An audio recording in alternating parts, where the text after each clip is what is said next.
قانون کی خلاف ورزی کرنی ہے، لا قانونیت کرنی ہے، کرپشن کرنی ہے، سیاسی لحاظ سے تیاری کرتے رہنا چاہیے۔ السلام علیکم۔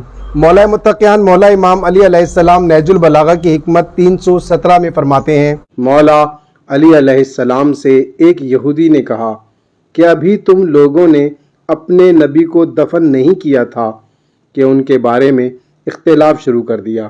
حضرت علی علیہ السلام نے فرمایا، ہم نے ان کے بارے میں اختلاف نہیں کیا، بلکہ ان کے بعد جانشینی کے سلسلے میں اختلاف ہوا، مگر تم تو وہ ہو کہ ابھی دریائے نیل سے نکل کر تمہارے پیر خشک بھی نہ ہوئے تھے کہ اپنے نبی سے کہنے لگے کہ ہمارے لیے بھی ایک ایسا خدا بنا دیجئے جیسے ان لوگوں کے خدا ہیں۔ تو موسیٰ علیہ السلام نے کہا کہ بے شک تم ایک جاہل قوم ہو۔ آپ علیہ السلام کا یہ فرمان ایک یہودی اور آپ کے درمیان ایک مکالمہ ہے۔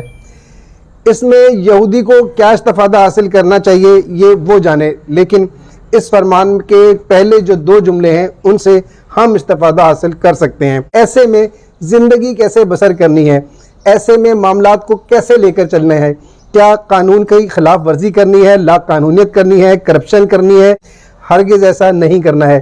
آپ کا جو طرز زندگی ہے اسے ہمیں پڑھنا چاہیے، سمجھنا چاہیے، اپنی نظر کے سامنے رکھتے ہوئے اصلاح کرنی چاہیے۔